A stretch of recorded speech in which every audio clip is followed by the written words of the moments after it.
Caring for babies and toddlers is a joy. However, it can be challenging.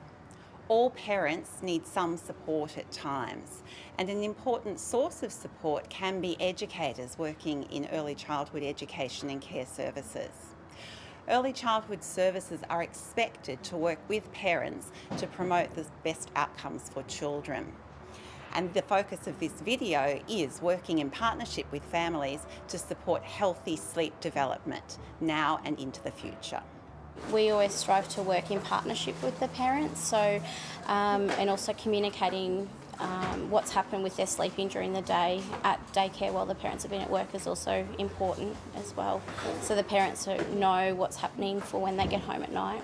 My preference in communicating with educators would be face-to-face, because that way I can build a rapport with them, build a relationship and have more honest communication between us, I feel.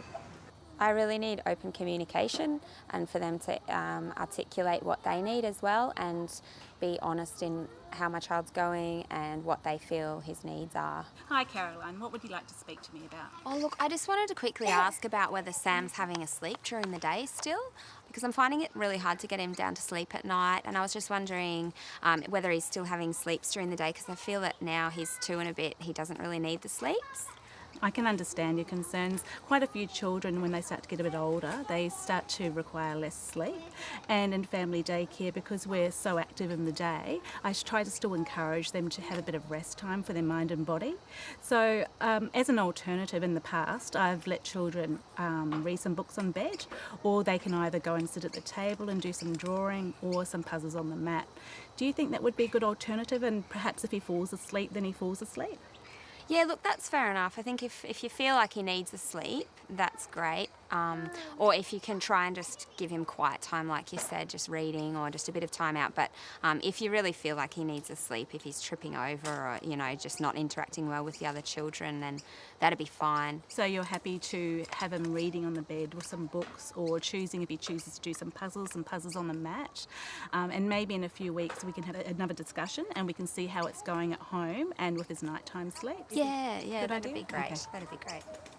As an educator, we're there to support parents as well as children in their upbringing, and so we need to communicate to find out what is best for a child compared to what's happening at home as well as what's happening in care.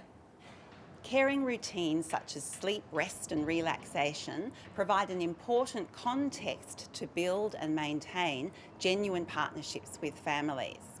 But differences in educator and parent perspectives and expectations of sleep, rest and relaxation can create challenges in these relationships, including the potential for conflict. For me as a parent, I'd like to be able to communicate openly with my child's educators, so they know they can speak with me if there's any concerns, and I know that if there's anything I need brought to their attention, I can approach them easily. What I wanted to speak to you about is we've been using an amber necklace at home, and I really think it helps him just settle down and fall asleep. I was wondering if we could use that when he's sleeping here. We'll certainly try and help you with that, because we'd like to support you in your routine at home and bring it here. The only problem is that when a child has an amber necklace, we're concerned for the child with choking. So if you're happy, we would take the amber necklace off the child's neck just while they're sleeping, and then certainly put it back on afterwards after they wake up. Would you be happy with the way we do that? Okay. The reason why we do that is because we have to follow SIDS guidelines, and it's a safety issue for children. It could become a choking hazard. And if you're not familiar with SIDS guidelines, I will print out a copy for you and give that to you if you like. Certainly, if there are any issues, we'll support you in helping Sam relax and sleep comfortably. But keep in touch and we'll get back to you and we'll talk and we'll see how everything's going for Sam. Sounds great. Okay. Thank you, Sarah. We try and explain first of all, our policies and procedures if it's completely against what we need to do policy-wise. We also explain about the SIDS guidelines that we also follow. We always try and come to a compromise or a bit of a negotiation with parents as well. With the parents, it depends how sensitive the communication needs to be.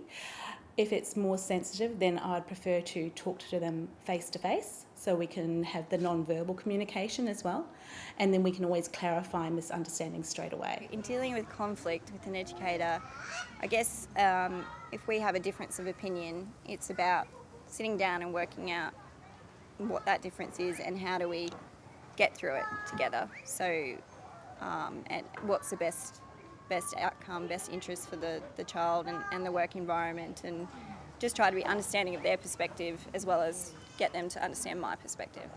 I think just honesty, letting us, and communication is the biggest thing, letting us know where their child's at and what they're needing, what they're doing at home, so that we have a better understanding of the day and of the child, so that we can better meet their needs whilst they're in our care through the day. Professional and skilled educators are able to work respectfully with diverse families and engage in shared problem solving to respond to children's changing needs and to address any emerging issues. This supports the best outcomes for children and can actually help to strengthen partnerships with families.